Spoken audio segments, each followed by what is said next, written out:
Hey you guys, good morning. So I had quite the event just take place. I'm not going to say it like ruined my morning or anything, but it was quite the event.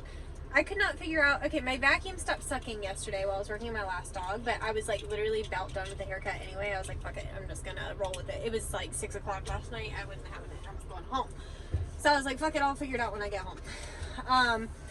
Like I said, just thought the vacuum was full, so I was like, no biggie, whatever, I'll just empty it in the morning, good to go. So anyway, this morning I came out, I emptied the vacuum, and I went to go and sorry, I'm trying to think directionally speaking which way I need to go. I think I need to go that way. I'm pulling out of my driveway right now. Either way, so I'm like, okay, no problem. I was like, I'll just so anyway, I emptied the vacuum out, right? I think that's where I was in my story, so I got distracted. So I emptied the vacuum out. I fucking go to start vacuuming up the hair that's in the van, and it's still not sucking. So I'm like, okay. Quarter mile, turn right onto Parker Drive. I'm like, okay, no problem. I'll just, I'll go around to the back to the vacuum and mess with it and see. There's probably just a hairball. So I basically had to like disconnect different parts of the hose. There's like 3 parts. Then turn right on 77.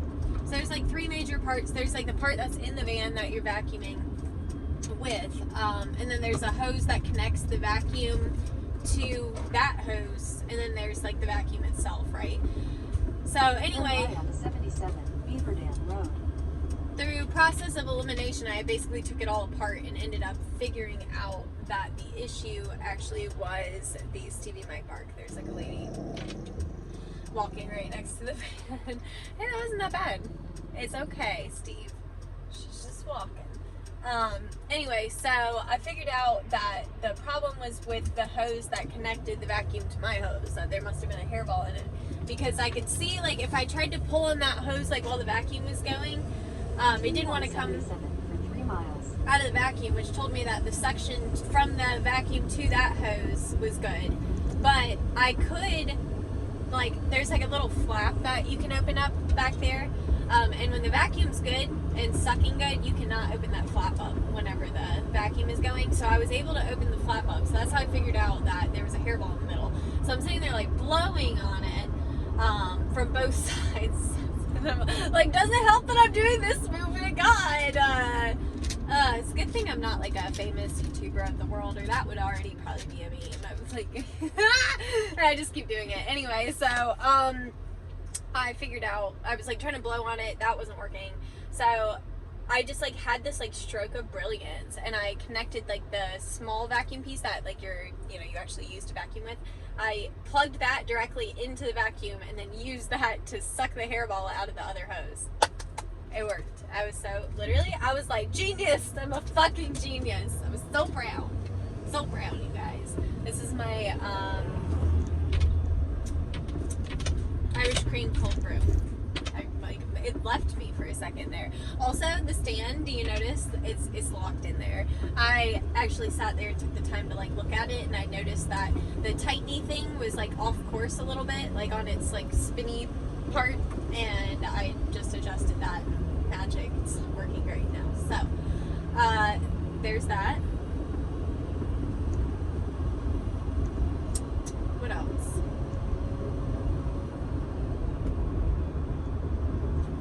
Still, like, I think it's a daily thing to like keep working on self-confidence. You guys are like so good for that too, because like it's funny because you guys are like, oh, you encourage me to be confident, but you guys encourage me to be confident. It's like this weird circle we go, right? So like I guess like I show my confidence in my videos, and then you guys are like, oh, I love that, which makes me feel more confident, so I'm even more confident in my videos. So I don't know, I came with I've talked before about like how like the last relationship I was in, like the guy, like, and it's not like I'm not sitting here, I want to blame it on him, because like at the end of the day, like, you're kind of responsible to some extent, and like I could have walked away at any point. But he like would talk about how loud that I was, and like how much my voice carried, and like all this shit, and like I've just like, I don't know, it made me feel so insecure for so long. So I'm just like I've been reading it like in little chapter by chapter portions because I feel like this is a book that you really like have to digest. And I feel like this is one, because I'm a really fast reader. I could have read it in a day, but if I read it in a day, then I wouldn't have like learned anything from it. Does that make sense? Like, it's like I would have just saw the words, and yeah, maybe I would have taken like one or two things from it, but it wouldn't have been the same effect that it will have if I actually just do like maybe a chapter a day and like really think on that chapter. And like one thing it was saying is that we tend to bury our feelings. Like, okay, so I'm trying to think. Like, okay, being loud is a good example because I don't know, it like brings out this like insecurity of like, oh, maybe I'm like annoying or people won't like me. I think that's really the deep rooted thing, is that people won't like me if I'm loud or if I'm this or if I'm that.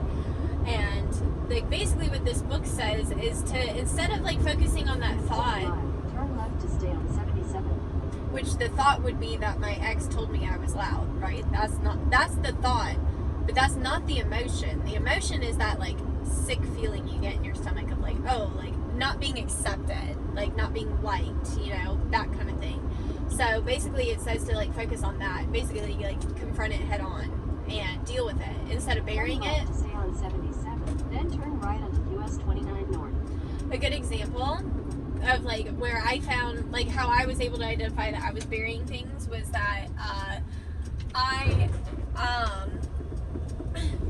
there were like certain songs that I listened to like right after me and my ex broke up, and if they even like popped up, I turn them off like so quick, and that's like me burying it. Like, no, go, get away from me. Like, I don't even want to feel that pain. Continue on US 29 North for 4 miles. But I have to feel that pain. I have to deal with it, and I have to get past it, so that way when I do meet the person I'm ready to be with, that I'm ready.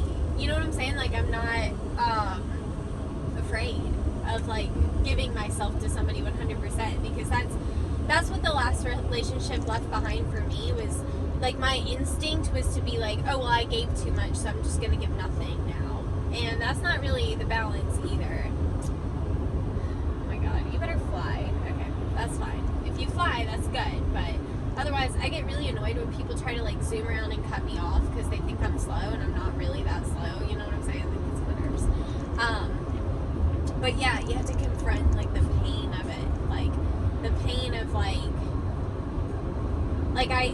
I'm over here thinking I'm a great option, and he didn't pick me. Like, what? Is he stupid? And he might be, but I have to deal with that pain of not being picked. That's the pain. It's like the deep down of like, goes back to your childhood of like not being picked for whatever. Not being picked. That's the pain right there. It's like, he should have picked me out of the entire group. Like, I've got so much to offer. But not for him, though. You know, one thing that was like super eye-opening for me, and I've had to do this in past relationships too, because like, or like, you know, past exes, I guess, like, where because you think like I'm the best that they could get, you know, you get that feeling of like, well, they couldn't get better than me, and blah blah blah. And like, maybe in like one sense that's true, but like at the end of the day, maybe you're not the right fit for them either. Like, okay, perfect example. Somebody, I have mutuals with him, and somebody showed me like a little date night that he'd set up for like his new girlfriend, and I saw it, and I like looked at it. He'd thrown like a little blanket on the floor, and like he had like some cheese and crackers, and like I don't know, and I'm laughing because, and then he made chili. That's what did it. It was the chili. Don't get me started on it. Anyway, that chili, like, it gets me heated, but that's the pain I gotta deal with, like, right up front. And you know what the pain is with that chili? And the frustration is that we were fucking broke. And this motherfucker would make chili all the fucking time. And anyway, so he would, like, I would buy, like, cans of beans for, like, tacos and just, like, random shit, right? And he would use all the shit that I bought in one batch of chili, and I can't fucking stand chili. Good God. So anyway, I see this setup, right? And I'm like, okay, well, he's got a little blanket on the floor for the dog. Like, I guess that's nice. But he's made chili for dinner. And then I, like, realized, like, he set this blanket on the floor for them. In front of the couch. Like, they were, like, gonna sit on the floor with the dog. Bless it. So he made this girl chili to sit on the floor. So I'm like looking at this and I'm like, God, if he did that for me, that would have just pissed me off. I would have been pissed about the chili because I'm like, great, you used my entire shopping trip worth of groceries all in this pot of chili I'm not even gonna eat. And the thing that made me so mad was that I ended up throwing half of it out because he wouldn't eat it either. Anyway, so seeing that, but then she was like so excited about it. Like she was like, he set me up a dog bed on the floor. He got me in the nasty barf chili. Like she thought she got the hookup, and it was like so eye-opening for me that I'm over here like, if he did that for me, I straight up would have been mad. That makes me sound like such a bitch. But he thought that was like such a good date night, but to me it's not, and that's why we didn't work. That's why we were different. Because like he like was fine with that. Like like his life was so content living with nothing. And that's like not me. And I'm not saying there's anything wrong with like a date night at home or whatever, but that's literally all he has to offer. Like he was broke. So we couldn't go out to a nice restaurant. We couldn't go out and get dressed up nice. And let me tell you this much about him in particular. We could have had all the money in the world and he still wouldn't have wanted to go out. Like that's just not the type of person that he was. So basically, I say all that to say that not like sometimes it's that you have to accept that that person wasn't right for you, and that's like, it sucks because it's like, well, I feel like I gave him everything. Like that's the frustration for me, is like I feel like I tried really hard for nothing. That's kind of what it feels like, and I have to kind of let go of that feeling, because like at the same time, even though I did try a lot, I never fully gave myself to him. I've never fully given myself to anybody. I knew from the beginning that there was like a lot of stuff off with him, so I was never able to love him fully. And that's what I want to let go of before I bring in the next person, because I want to be able to love them with like all of my heart without any reservations or fears of like, oh, I'm gonna get hurt, you know, whatever. That's what it was with my ex, was like a constant, like I wanted to like be in love with him and all that, but I was so afraid to that I never gave myself fully to him. Does that make sense? But yeah, so all that to say that you have to kind of confront your shit head on and just deal with it. And like, yeah, I've had to deal with like the pain of like, well, why didn't he choose me? Like, you know, maybe we would have worked better if he would have tried a little bit. Maybe that's the truth, but maybe we would have worked better if I would have actually like put it all in, instead of like, it was very hot and cold, you guys. Like, to be honest with you, like it was like either he was giving it all or I was. We were never giving it all at the same time. And it's like that it just didn't work. It just didn't work. And that's like, having to accept that is like really frustrating. Turn right onto Frontage Road, Hurricane Creek Road. And I had this like thought the other day. I was like, well, what if he was like here right now and you could talk to him, and like, I don't know. Like I'm starting to get away from the like that ping in your stomach, that feeling you get when you think of like that person that hurt you so bad. It's going away. Like I literally could probably walk and see like him and his girlfriend right there in front of my face, and it wouldn't even faze me at this point. Like, because I'm just fully letting go of it. It's been 8 months. And like I said, I just realized like I have to fully let go of that before I can bring anybody else in, because I don't want to have any baggage with me. I want it, like I said, I want to be able to love fully and like be happy. And I'm having to like catch myself too about like, you know, the secret, right? The manifestation. Like, you can't focus on like what you don't want. And I was so focused on like whiny boys. Oh my god, can I tell you, I've met like 100 whiny boys since me and my ex broke up. Like, it was like, and that was like all I was thinking about. Every boy is whiny, every boy is this, every boy is that, and that's what I was encountering. So I have to like get past that and be like, it's not every, you know, every boy. You know what I'm saying? It's like, Highway 17, then turn left onto South Carolina 86. sorry, I'm listening to the GPS. But, you know, it's not every person that's there, not every guy that's going to be that way. And if I believe that, then that's what I'll keep coming into contact with. Like, you guys, like, I'm telling you, I came into some contact with some whiny people. I just, I don't know. I want to be with somebody that embraces me for being loud and for being obnoxious and for being on video, because that was another thing my ex really hated, like the videos and stuff. He didn't really want to be on them. So, you know, I need to find somebody that embraces me for me, just like he found somebody that embraces him for his barf chili and his dog bed on the floor. Hey, I'm allowed to feel the pain as I feel it. I can be petty. I'm allowed to be a little petty. But that's what's helping to let it go, is instead of like normally what I would do is if that thought even came up about him, I'd just bury it instantly. Like the second he comes to my mind, I'm like, no. And I'm at that point of like, no, I have to deal with it. Like I just have to deal with it, because it's just never going to go away. And I don't want to like keep holding on to this. I want to be able to like let it go completely. And like I said, if I did run into him somewhere, not even feel anything. Like not feel that ping in my chest, not feel any of that. Just feel nothing. Like he was another face in the crowd, you know what I'm saying? And that's, like I said, beneficial too, because I don't want whoever I'm dating next to have to worry about that. Like I know, even though it's like not a burden I want to carry with me, I know it's something that is with me, and I know that's intimidating to a lot of people to say like, oh, my last relationship was 6 years long.